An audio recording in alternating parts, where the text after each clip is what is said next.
तो कैसे हैं आप? ওই বাংলাদেশে এখন কি চলে? হ্যাঁ, পরিমণিকে বিয়ে করবে আশরাফুল। হ্যাঁ, আশরাফুল খুব জঘন্য ভাই ব্যক্তি, খুব ভালো ভাবতাম আশরাফুলকে। তো আশরাফুল যেমন একটা কথা বলে বসবে বা এমন একটা প্রপোজ করে বসবে পরিমণিকে, ভাবতেই পারিনি। কি ভাই, এমন কিছু বলবো ভাবছিলেন? না রে ভাই, এমন কিছুই বলবো না আশরাফুলকে নিয়ে। আজকে কথা হবে বাংলাদেশের কিছু অসুস্থ ব্যক্তিকে নিয়ে এবং পরিমণিকে নিয়ে। স্ক্রিনে একটা ছবি দিয়েছি দেখেন। যখন পরিমণিকে জেলে নিয়ে যাওয়া হয় তখন পিছনে একটা হ্যাংলা করে তাকিয়ে আছে পরিমণির দিকে। শোনা গো আমার। ঠিক এই রকম মন মানসিকতা রুচির মানুষ বাংলাদেশে অনেক আছে, যারা পরিমণিকে নিয়ে ভাবে, চিন্তা করে।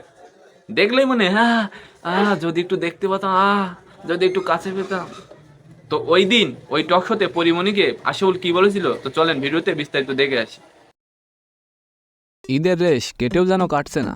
এই সময় প্রিয় তারকাদের দেখা যায় অনেক কাছ থেকে, নানা ধরনের শোতে সাক্ষাৎকার দিতে দেখা যায় নায়ক নায়িকাদের। সম্প্রতি এমনই এক শোতে দেখা গেল অভিনেত্রী পরিমণি এবং বাংলাদেশ ক্রিকেটের প্রাক্তন অধিনায়ক মোহাম্মদ আশরাফুলকে।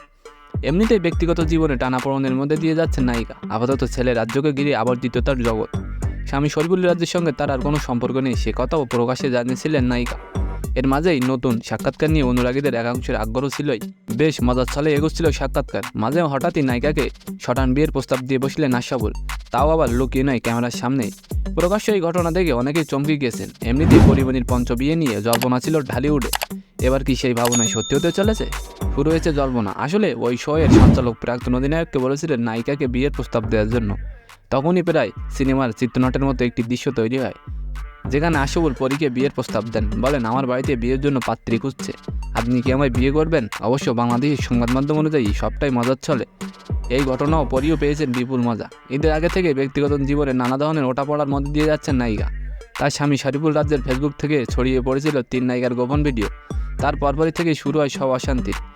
অনেকদিন হলো বাড়ি থেকে দূরে তারা। নায়িকাও প্রকাশ্যে আইনি বিচ্ছেদের কথা ঘোষণা করেছিলেন, তবে এখনও পর্যন্ত সে বিষয়ে কোনো নতুন তথ্য প্রকাশ্যে আসেনি। একদিকে পরি যেমন তার ছেলে নিয়ে ব্যস্ত, তেমনি রাজ তার ব্যস্ততার নতুন ছবির প্রচারের কাজে। তো আজকের ভিডিওটি কেমন লাগলো অবশ্যই কমেন্ট বক্সে জানাবেন। এমন নতুন নতুন ভাইরাল নিউজ পেতে অবশ্যই আমাদের চ্যানেলটিকে সাবস্ক্রাইব করে রাখবেন। ধন্যবাদ।